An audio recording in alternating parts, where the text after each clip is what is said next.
promise you good things are worth waiting for. Welcome on in to the Outlap F1 podcast. This is season 6, episode 48. Slightly delayed, but we're going to try to give it to you with the quality as opposed to the timeliness of it. But you've got the Outlap F1 podcast. It's our 2024 Abu Dhabi GP review show. You've got Andy and I'm along with Cody tonight, and we are freshly back from our little Las Vegas adventure. And we'll leave that there. So, Cody, how finds you tonight? And how you doing? Have you recovered yet, sir? I think I've recovered. I've caught up on sleep. Got all my fingers. So far as I can tell, my liver still works. So, yeah, I'd say it was a success. It was a blast. We had a great time. And I won't lie to you, I'm a little fuzzy on some of the details of the race events over the weekend because of our antics. But I did try to get caught back up today because I was nodding off when I was watching it live. I'll be honest to you. So I don't know. Well, I'll do the best to kind of carry you. I don't know how well I'm going to do either because that Sunday turned out to be from 4:30 wake up to almost 4:30 back to bed. I think I was up for 24 hours straight. So I'm going to do the best I can as well. So if we miss a detail on tonight, folks, just blame Las Vegas because that's what it does. But we're going to do the best we can to try to recap what was an epic title decider. I did watch the whole thing. I did watch it a second time. So I think I've got most of the details now that I'm in my normal setup here again. But if you have found our show, as always, welcome along. And if you are just finding us for the first time, we're glad you're here, even though this is near the end of the season. But you can find us, as always, Twitter, X, that's where I put most of the stuff we share. But we do also put some stuff up on Instagram when we go places, Discord when we want to talk about things. Don't post so much to Reddit, but we do have an account there. But we're also on YouTube a lot. At Outlap F1 Podcast is the handle for all of those places. If you do like what you're watching and you enjoy what you're hearing, you can do as the kids do on YouTube and smash that subscribe button. Or you can leave us a like on YouTube as well. Also, a 5-star review on either Apple Podcast or Spotify would definitely help us out a lot. To help our content come up a little bit better in search results for those looking for F1 content like this. You can always email the show with anything you'd like to talk about, F1 related or not. Chat now at outlapf1.com takes you there. Outlap F1 Nation, thank you so much for your support all year long. You guys are great. Thank you so much to Dean Warwick, Yuri Dolchester, Quentin Warden, Kevin Kelly, who's been awesome all year, Regan Stanzik, Timothy Brown, and of course, Jonathan Scott. If you would like to become a member of that hashtag Outlap F1 Nation and get your name shouted out at the beginning of each broadcast, do us a solid. Looking for our anchor page. If you want to support the show, lend us $1 or give us $1, $5. What does that all do? All just goes back in. We always reinvest it into the show. It enables us to keep this lovely platform that I've been trying to get more and more out of to enhance our audio, and it keeps us current with the technology. So we are greatly appreciative if you'd like to help us do that. Lastly, since we are now into almost mid-December, which is scary, and Christmas is like almost 2 weeks away. Wow. If you're looking for a last-minute gift, you can go to manscaped.com, use our code OUTLAP, and get at least 20% off and free shipping with that code that you can enter at checkout. All right. So, Cody, I'm going to let you go first for headline of the day because mine is a bit of a musical rendition. yes, my headline of the day is that Andy can breathe a massive sigh of relief now because McLaren got it done and won the Constructors' Championship for the first time since 1998. It was a little rough getting there at times, especially, as we will get into the beginning of this race. It made me think, oh my God, it could actually go the other way if Lando can't hold on to it. But he did. And McLaren, first time at the top in over 20 years. Yeah, it's crazy. All right, so here's my best Frank Sinatra impression, speaking of Las Vegas. All right, here we go. For what is a team? What do they got?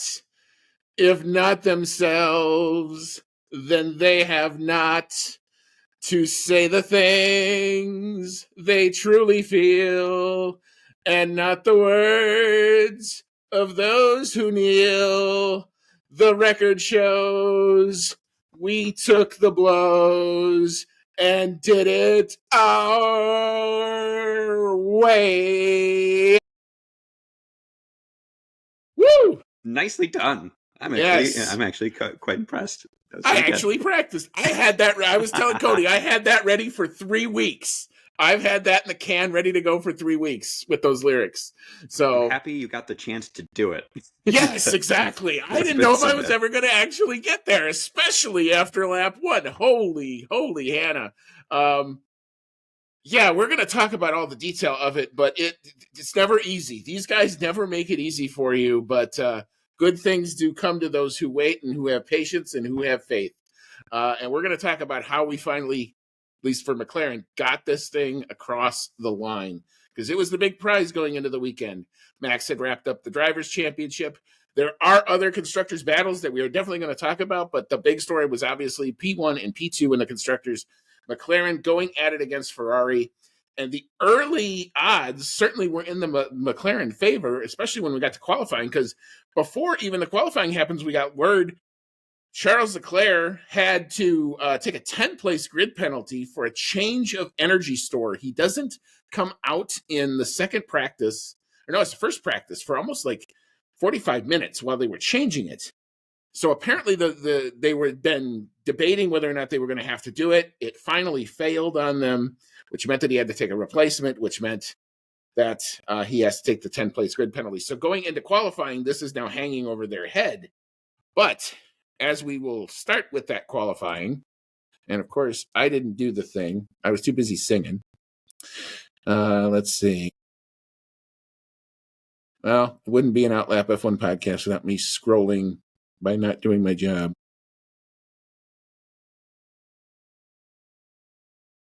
Mom, we can do it. I believe in you.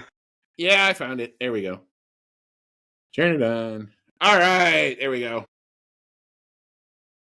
All right, so going out in P20, the Esteban Ocon replacement driver of Jack Doohan did not have the world's greatest qualifying, but it was tough to get up to speed.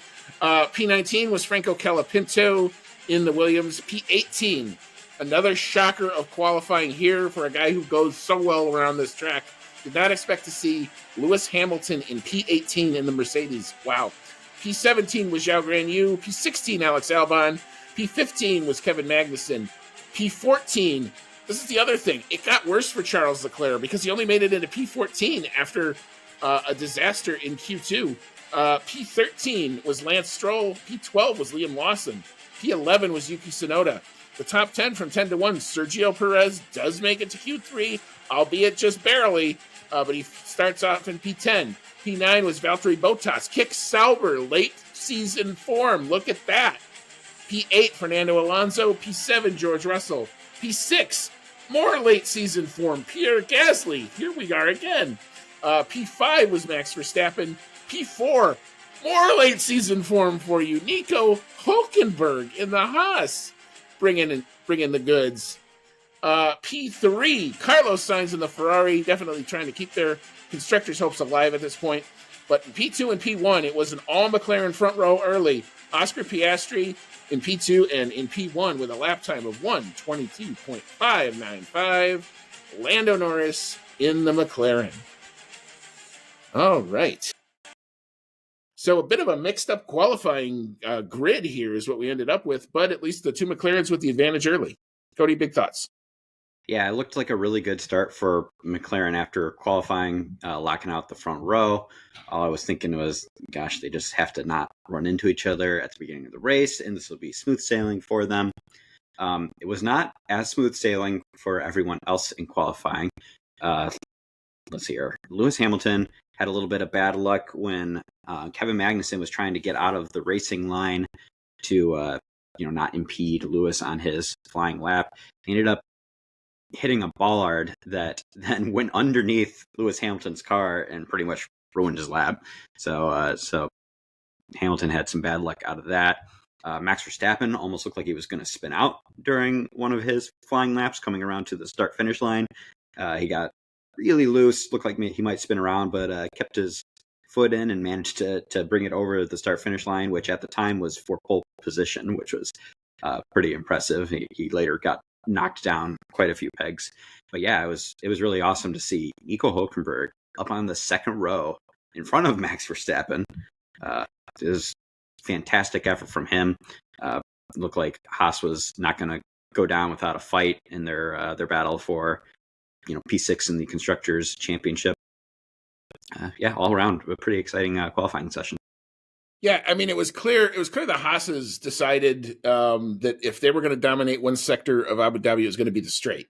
So they, I think, kicked off whatever downforce they possibly could and went with a lower rear wing, and that gave them a pretty nice advantage down that straight, down that very long straight. So where they were suffering was in the first and third sectors, but they were making up for it and then some with some really nice, impressive lap times through that second sector. McLaren, who'd had a very good practice, all the 3 practice sessions, they looked really, really good. Field came back to them a bit here in qualifying, obviously, but they were still managed to hold it. So I was feeling at this point very good. Leclerc was going to take that 10-place penalty from 14th. He would actually only start in 19th because Franco Colapinto would start from the pit lane. So I mean, it looked. I was seeing headlines saying that it was going to take a miracle for Ferrari to potentially take this away. And as soon as I read that, I just go, oh no, why do you say that? Because y'all know a miracle damn near showed up on the first lap. So we will flip the script over into Sunday. And just before we do that, but I want to talk a little bit about Lewis Hamilton. Talk about unlucky. And I don't know why the FIA thought a good idea was to put a bollard there. Like, that's not a usual corner where there's usually an issue, but it's there. And K-Mag is doing the best he can to try to get his rear end out of everybody's way. He inadvertently hits it. It goes underneath Lewis's car. And basically the same thing that happened to Max Verstappen happened to Lewis, but much worse. It happened to Max in Miami. Why do we need these things on the track? Do we really need them? Is it something that maybe we should look at? Just a thought. I don't like to see people's races or qualifying sessions or whatever it is ruined by something that might not even have to be there. There ought to be a better way to mark "don't go here" or just give them track limit strikes like you do all the time. But anyway, rant over. But I thought that was just really unfortunate for Lewis there, but it would get better for him. So moving into Sunday, we'll have to talk first about the back markers. And if this is the last race for one Sergio Perez in the Red Bull Honda racing powertrains, it did not go well. He gets no laps. He gets basically 8 corners in and gets the dreaded DNF after a spin out on the first lap. The other non-classified finishers were Franco Colapinto in the Williams, who was a bit of an unlucky thing for him. He got caught up in the Oscar Piastri mess that happens on lap 1 when Piastri was trying to not jump the virtual safety car, but try to time the virtual safety car, and he just didn't have the same reaction, and then he got hit from behind. And that messed up the rear of his car, which forced Williams to retire it, which is probably the best thing that Williams could have done is they finally get to the end of the year. So, he does not get any points in his last race. He went out as well. And the third non-classified finisher was Valtteri Bottas, who just had another unfortunate incident where he was trying to defend from Kevin Magnussen, who was coming hard on the outside. He kicks over to the inside, tried everything he possibly could to probably stop his car, and he locks up his tires, and the car goes sliding, and he slid into K-Mag and took a whole bunch of body work off of his own car, and then took a bunch of body work off of K-Mag's car. So that ends his Sauber career, and on which he picked up a 5-place grid penalty that he may never, ever serve. So, that's one of the weird ironies of the sport that sometimes we love. We have some weird stuff happen. But P17, the classified finishers, even though we didn't finish because he went out on the very last lap, that was Liam Lawson. Talk about a heart attack moment for me when I was trying to figure out where the hell the yellow flag was. P16 was Kevin Magnussen. P15 was Jack Doohan in the Alpine, recovering a little bit there. P14 was Lance Stroll. And P13 with Zhao, Gran Yu, and the other kick Sauber. So no additional points for them. I imagine we're going to talk our little talk about Sergio Perez here. So what's your thought on the back markers? Yeah, I don't think so. I'm not entirely sure Sergio Perez ending up out of this race was entirely his fault. He did get spun around, cutting across Valtteri Bottas, and Bottas did get a 10-second penalty for that incident, which, after looking at the incident again, you kind of wonder, like, oh, how much he really deserved that. It's just kind of like too many people trying to go into the same corner. But yeah, Perez goes around. He's out of the race. If it does end up being his last race, which it's looking more and more like it's going to be, it's not a good way to go out. I think a lot of people are going to remember Sergio Perez for his time at Red Bull, which has been not super great. I mean, he's got a couple wins to show for it, but especially more recently, it's been very poor performances consistently. And it's too bad that will be probably what he's remembered for, because before coming to Red Bull, he was very successful at Racing Point for many years. He got his first win there when nobody thought he was going to maybe get a win during his career. And then he ended up coming back as a Red Bull driver by pretty much almost like a miracle. And yeah, it's too bad that will probably be, the Red Bull time will be what he's remembered for. It does sound like Red Bull is trying to negotiate getting him out of his contract. It sounds like Sergio Perez wants to get paid, which I don't blame him. Red Bull apparently didn't have good enough clauses to release him, which you would think with how he was performing when they did this contract that they would have had something performance related in there where, if you don't do this good, we're just going to kick you out and you're not going to get paid. Yeah, it didn't happen that way. So he's going to probably get paid to not drive for Red Bull. Yeah, I mean, that's definitely where this has definitely gone to. The tone, even in Qatar from Christian Horner, was definitely like, this is now on Sergio to make the decision. And Sergio's tried to be defiant, so much as even stating, even before the race on Sunday, I will be driving next year for Red Bull, making that statement. Whether or not that means he's driving some sort of a rally car at a show run for Red Bull is another story. But it definitely does look like this is probably his last turn of a wheel in an F1 car. It just seems to be waiting on the announcement at this point. I mean, we're recording Wednesday night of the week after the race ended and still haven't seen anything official. So whether or not that may come after the FIA gala, which will be later on this weekend, we'll have to see. There has been a lot of driver, not F1 necessarily related, but minor series, F2, F3, kind of getting all their lineups situated. So there's been some movement, but it doesn't look like this is going anywhere yet. But we'll continue to monitor it. Obviously, if we do see something, we'll do our best to bring it to you. But for right now, he's still in the seat. Although it does seem, the hot rumor seems to be if it's going to go to Liam Lawson, and because apparently even in Free Practice 1, David Croft kind of let it slip on the international broadcast that Isaac Hadjar had told him that he would be in the V car. So if Liam Lawson is no longer in the V car, where does Liam Lawson go? The only place it could go would be to Red Bull, which means that Sergio would have to be out. So again, that seems to be the hot take at the moment as to where it's going to be. It's more than it's plausible. It's very possible that could happen, but that until it's official, can't say it for sure, but that's probably what we're going to see. Any other thoughts here in the back markers? Well, let's see here. Liam Lawson had some trouble during the race because he got a penalty for his car being released in an unsafe manner. He came into the pits. One of his wheels was not properly fixed to the car. Car dropped down, and wheel ended up being loose. So, but they released him from the pits anyway. He had to go around and get it fixed, and he ended up taking a penalty for being released that way. Yeah, I mean, I was surprised that they didn't make him stop. Normally in that situation, I thought the rule was if you sensed a tire wasn't on, you were almost required to stop somewhere once you realized it. But he obviously gets a penalty. It's not on his fault. It was on the team for not doing their job right. But yeah, kind of an odd situation. We'll have to kind of see if that gets addressed further, either down the line or anything else. But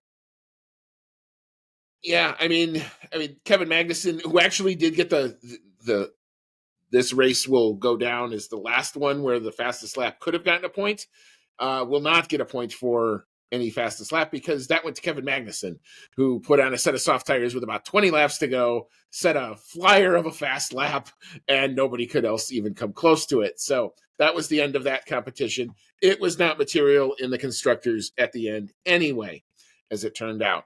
All right, so turning now into the midfield, P12 saw Yuki Tsunoda. P11 was Alex Albon. P10 was Oscar Piastri. We will talk about the adventure he had going up and down the field in this race. P9 was Fernando Alonso. P8, Nico Hulkenberg. P7, damn, man, he closes the show. Pierre Gasly in the Alpine. That secures Alpine 6th place in the Constructors. P6 was Max Verstappen. We will talk about how he ended up there. P5 was George Russell. And P4, you want to talk about a Sunday rally. He's only outdone by one other guy, though. But Lewis Hamilton and the Mercedes had himself a day on Sunday. You got to give him credit for that. Cody, big thoughts here in the midfield. Yeah, Lewis Hamilton showing his best in this race, coming back from a poor qualifying that we discussed was a little outside of his control, but he rallied back to just outside of the podium. It was wrapped up with a bow when he passed his teammate George Russell on the last lap, which kind of, to me, felt a little bit of a statement from him being like, yeah, I'm still in charge here. And it was good to see that strong performance from him. Let's see here. Max Verstappen, not on the podium, had to fight back a little bit himself because, I mean, I can touch on the first bit of the Oscar Piastri kerfuffle here, and then you can follow up with trouble he got into later. But going into the first turn on lap 1, it looked like McLarens were just gonna, go into turn 1 and hold station and not fight with each other, and then Max comes roaring up the inside on a really good start, tries to get underneath Oscar Piastri. It looked like it was maybe a bit overdone because he goes flying in, he can't get the car turned, he's understeering, and he clips Oscar Piastri, and both of them spin out. And when I saw that happen, I had a little bit of a heart attack on your behalf. I was like, oh God, I can hear Drew shrieking from here. I didn't shriek. I think I was holding a pen, and I think I just chucked it in the air, like, of course. Because I'll tell you what I saw. I mean, so I had, because we were obviously, I was not home, but I had my setup kind of ready to go, and I had Oscar's on board kind of over here, I had Lando's on board up here, and I had the timing here. And what I usually do with lap 1 is I'll wait through the first few corners before I look at the timing, because the timing is ahead of usually the onboards. If the disaster is going to happen, I want to see it. So of course I'm watching Lando first, and Lando gets off, and he's got the good start, and he's in clear air, and I'm like, oh, all right, we're good.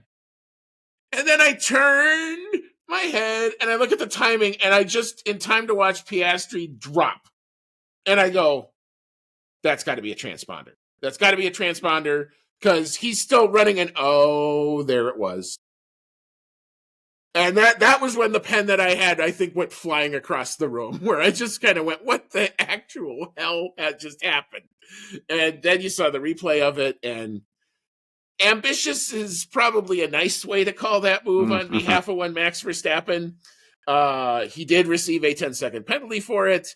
I thought that was appropriate. I know Max didn't, but there is no universe in the world where he makes that corner, and he should not have tried. It was a move he never should have really tried.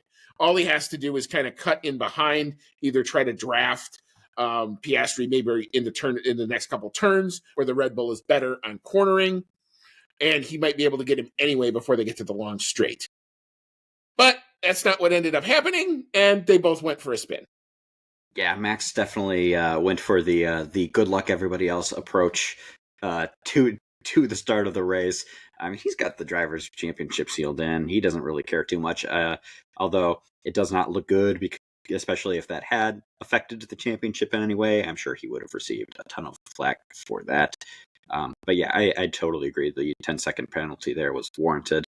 Um, as it so happens, Oscar Piastri himself got a 10-second penalty just a little bit later, trying to fight his way back through the field when he rear-ended, I believe that was... It was Calapinto. Oh, he rear-ended Colapinto. Okay, yeah. Yeah. And lucky he didn't damage his car too badly there. Well, he got actually pretty lucky from even the Verstappen incident because he didn't have a lot of damage. He said he felt a vibration, so which would have made me think that he was going to come in box on the first lap, which would have definitely thrown him way down even farther behind. So he's in P20, but he's not really all that far back from the field. He's only maybe about 5 seconds or so adrift. And it's at that point I'm watching him try to, especially in that hairpin before the long straight, he's literally trying to like recalibrate his steering, figure out what the car is and isn't doing. And then he said he got feedback from the team that said, no, pressures looked okay, wing looked okay, all the data that they could see coming off the car was okay. So he started to get more confident, and by the end of the lap, he'd start to catch back up to the end of the field. Now, we have other incidents that happened later on in that lap. We had the Sergio Perez gets spun around and goes out. And that's ultimately what caused the virtual safety car to come out. So now he's kind of right there at the back. I mean, he's back up to P19 because Perez is gone. And he's trying to set up to basically try to pull out of the line and try to jump, Calapinto and a whole bunch of other people to try to do what Charles Leclerc did do. Oh, by the way, talk about miracles happening for Ferrari. Charles Leclerc goes from P19 on the grid to P8 by the end of lap 1. Hello, how you doing there? With just some great driving, and literally it looked like, the Max Verstappen in Brazil thing. That was what Leclerc was doing, especially through that one kink there. So great on him for doing that. But, and then when the virtual safety car ended, Oscar has made it one of his staples is he's got that kind of good overtaking instinct, and he just missed it. I mean, if it's 100th of a second later, he pulls it off, and it's a great move, and he just didn't do it, and then he realized too late. He tried to slam on the brakes, and he does touch the rear of Calapinto's car. It is, by letter of the law, a 10-second penalty. I mean, that's what it was. So I wasn't surprised, but it meant that when he would claw himself back up through the field, because he had still a pretty good car under him, albeit a bit damaged, he would have to fall back. So I think by the first pit stop, he made it up to P8, and then he fell all the way back to like P15, served the penalty, because it ended up being a 2-stop race. So that was the one thing that kind of saved him, was the consensus going into this race was it was going to be a 1-stopper. Obviously, with Piastri now hitting the back of Colapinto, they pitted him. They wanted to maybe potentially check the wing. They send him back out after just changing the tires, but now he's already made the first stop. Now some of the rest of the field, about maybe 20 laps in, starts to make a first stop, which kind of brought him back into play, because if they don't do that, I don't know if he ever gets there. Now he has to serve the penalty, which he does on the second stop, which FOM put out this weird graphic that just confused the hell out of David Croft when it said unserved penalty. Well, he didn't get the penalty assessed till after the first pit stop, so there's nothing he did wrong. It just didn't happen. So he serves the penalty, goes back out. Had a hard time actually trying to get past Fernando Alonso, who ended up kind of shadowing him all the way home. But he does manage to come home in P10 at the end of the day, getting past Alex Albon late in order to secure that. It doesn't be a material point, but Piastri had a very adventurous race. Let's put it that way. Yes, he did, but a bit of a fun fact that came out of it is since he did rally back and finished this race on the lead lap, so he finished all the laps of the race, longest season in Formula One, and Oscar Piastri completed every lap of it, which was a bit of an undertaking. He did not have the best luck at times during the season, but yeah, I still managed to do every lap of it, which I found. Yeah, he joins. I forget who else was on that list, but I saw that stat. It's not and a I was long like, list. no, and it's some bigwigs of the sport too that are on that. So he joins some pretty elite company in being able to do that. Mm-hmm. Other good things that came out of the midfield here: Pierre Gasly and Nico Hulkenberg having pretty good races, finishing well in the points. Pierre Gasly outdoing Hulkenberg, meaning that Alpine did secure that sixth place in the Constructors' Championship. So, I mean, if you had told me even many races halfway into the season that Alpine was going to somehow come back and finish sixth place in Constructors, I would not have believed you. And most of it, I think, falls on Gasly's shoulders. Yes, Ocon did have that amazing P2 finish in Brazil. But especially over the last few races, it's been Gasly dragging that car to where it needs to be to secure that spot. So, really good performance from both of them. It was really good to see even Haas fighting for P6 in the constructors throughout most of the season. They did not get there, but P7 for them, I would say, is after some of the recent seasons that they've had, is nothing to be disappointed with. No, I mean it was going to be a very good bounce back year for Haas anyway, and then Brazil happened, and you really can't fault anything that Haas did or didn't do in that race. Alpine just got incredibly it was fortunate. A freak thing. Lucky at the right place, right time type of thing. So I do think if you're a Haas fan, you should be happy with what you got out of this season. It's a much better season than you thought you were going to have going into it. I think their arrow is still pointed up. I mean, Io Korematsu has come in, has kind of reinvigorated that team, and they've kind of gone back to doing the classic Haas stuff of, taking opportunities when they come, waiting for them, and then trying to pounce on them. This is a great result for them. It's just unfortunately not enough to get back the gap that Alpine got after that Brazil race. And Gasly, to his credit, did him one better and, extends that lead just enough to make P6 happen for them. And that Brazil does turn out to be a $30 million race for Alpine in the money that they're going to get. And that's huge for them. Mm-hmm. At one point, I know we were saying, for God's sakes, make the pain stop at Alpine. And this is hard to watch. And we felt bad. And now at least we don't have to do that. So bad should be off the table for that team. Hopefully they can make some further developments to that car and at least get themselves firmly into the midfield and try to set themselves up for some real success coming into the 2026 regs. Mm-hmm. All right, and before we leave the midfield, I do have to just make a comment on Lewis Hamilton. I thought that was one of his, other than maybe the Great Britain drive, I thought this was like his second best drive of the whole season for him. Mm-hmm. To come back from P18 after that unfortunate incident with the bollard, which in my opinion should never have been there, but it was. And enable, whether or not it's a big thing that he passes George on the last lap, I thought it was cool that they put him on the medium tire. They let him do that and let him go after George. And it was like a 10 lap coming down, and you're watching the gap slowly get down 8 seconds, 6 seconds, 4 seconds, 2 seconds. And it was clean racing. That's Mercedes' credo. They let him race, and Lewis came out ahead, and good for him for it. He does get the send off that we did get to see him do the donuts. Mm-hmm. So I was happy about that. I'm glad that he stuck it out through this season. It's a much better look for him now going into the Ferrari with hopefully some positive momentum behind him. So we'll have to see how that shakes out. Testing will be so much fun to see how he adapts to a much different car. All right, so turning to the podium. And yeah, miracles almost do happen, Ferrari fans. Don't think this wasn't as close as it was, because it was. Charles Leclerc from P19 to P3 on the day. A hell of a drive. Hanging it out on a one-stop and actually getting those tires home, or a very early two-stop, was damn impressive there. Carlos Sainz, who's out of that Ferrari seat now, going to Williams, but he gave it everything he possibly could. And he's a classy guy. And I wish it wasn't the case that he was having to leave an elite team, but it just is. P2, only 5.8 seconds off the lead. And you can say what you want about him. He didn't win the drivers, But when the pressure was on here, Lando brought the goods today for this one. Lando Norris and the McLaren securing the win and, bringing it home. And I thought probably the best thing was on his radio, he sounded like he was just on a Sunday drive.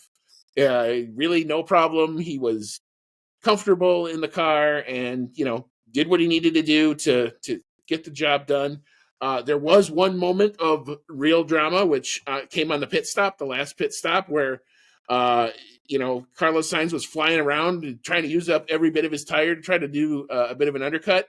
And Lando gets out and they get the gap down to like 1.8 seconds. And then they literally told him, you brought the tire in, go get him. 4 purple laps later, it's a 4-second gap again. So, it did get close. Let's be honest. This was not a dominant victory, but got it done when he needed to. So, woo! Yeah, Lando stayed in control for the whole race, under pressure. Pretty much after Piastri spinning out on lap 1, it was pretty much on Lando to get the job done, and he did.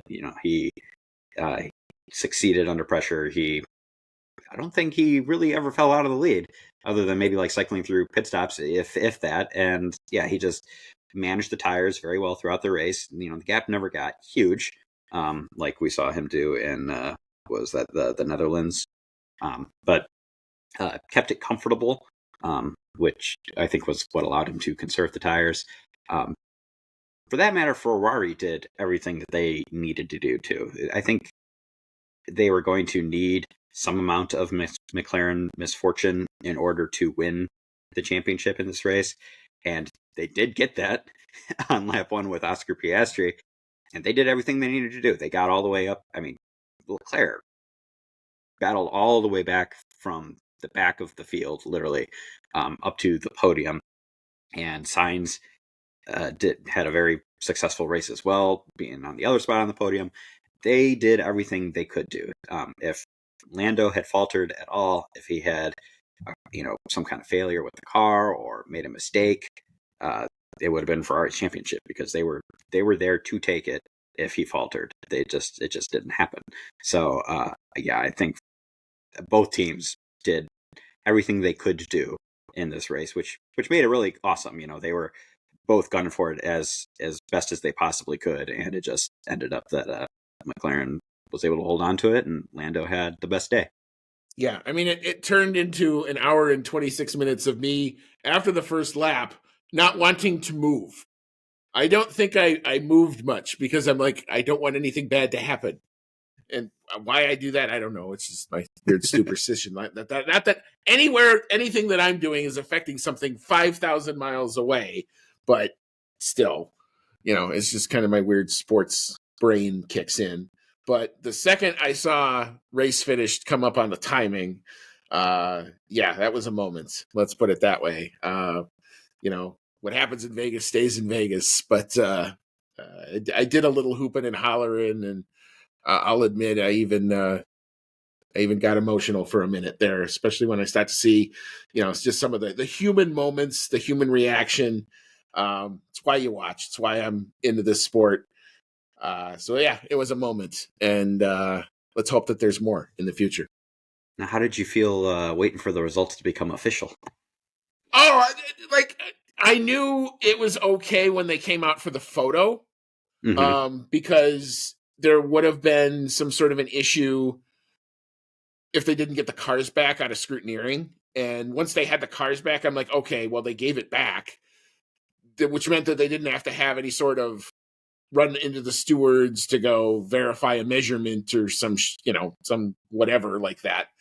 And yeah, had it come out like that, like everybody goes home and we have some sort of technical infringement that happens, that would have been bad. That would have been so bad, and probably would have been appealed, and we might not know who the constructors champion is even today at this point. But yeah, none of that even came up.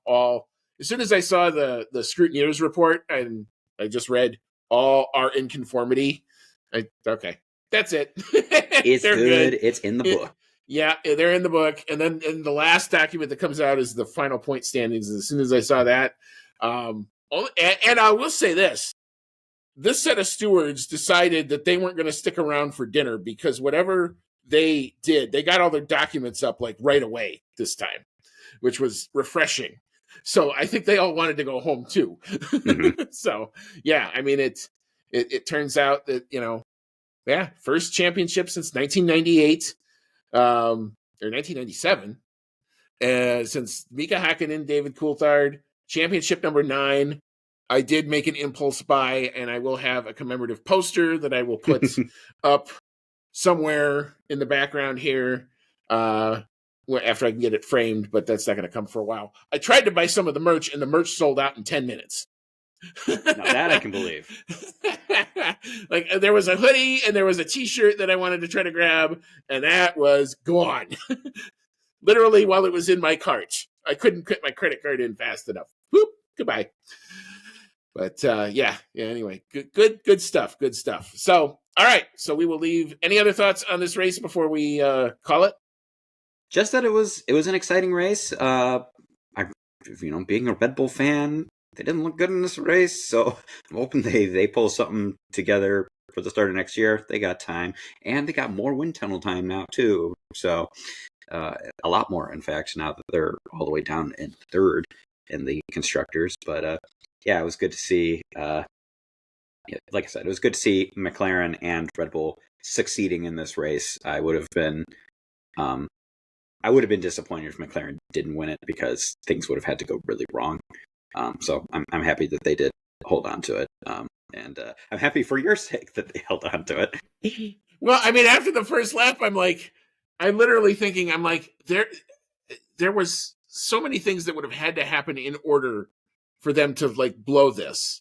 Mm-hmm. And it almost happened, like Leclerc has to storm through the field and one of the two has to fall way to the back and then have something else happen to them. And then, so Oscar gets the penalty. I'm like, well, of course, that this is just ticking all of the boxes. And the next thing you know, Leclerc is up there and on pace. And, it just, they had to keep him out there. I think he would have preferred to have boxed the second time to get another set of tires.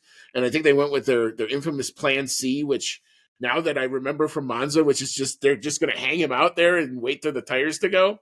So, I mean, it was the right choice. I mean, then he come home. That was probably the best he was going to be able to get, but I knew he wasn't going to be a threat. And the only threat that I thought could happen was maybe Carlos Sainz could get up there, but it seemed like he was not as good in his tires as Lando was. And at that point, now the only thing you're worried about is some sort of a freak mechanical, thing. The Liam Lawson yellow flag on the last lap. If you want to have a heart attack, and it was right where Lando was too. So even if you looked at the sector thing on the bottom of the timing that tells you where the yellow flag is, I'm like, and Lando's right there. And there's this point in the timing on the straight where there's this pause. And it happened throughout the entire weekend. And I'm like, come on, light the mini sector up. I just want to see yellow. Don't need to see green or purple. Okay, he's still moving. As soon as that happened, I was okay. But other than that, yeah, I mean, unfortunately, I didn't see the Lewis George thing because I was kind of not concentrating on that, but I did see it afterwards. And talk about a chef's kiss pass on the last lap. Mm-hmm. So good stuff. A very entertaining, I think, Abu Dhabi Grand Prix weekend, which sometimes you don't necessarily get here. All right, so we will put a pin in this race. We'll come back. We will tell you what are the final driver and constructor standings. There is a change in the driver top 10 that we have to talk about. We did not see coming, but he came flying in there, and now he's in the top 10. We'll then take a look at where the final points in the constructors fell out. Then we'll open it up to your thoughts on the weekend, the fan email segment. We've got our regulars, and we've got a couple other folks in here as well. We'll hand out some awards. We didn't do predictions, so we won't talk about that. And if you guys really want to find out who won the season thing, I will go tabulate it, but did not have time to do that tonight, unfortunately.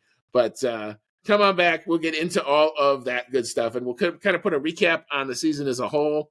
maybe instead of predictions, we'll do our favorite moments of the year as kind of a replacement for that. So we'll get into all that, and then we'll see what this offseason, which isn't going to be that long. It's going to go by fast. So we'll be talking about testing before you know it. So come on back. We'll get into all of it.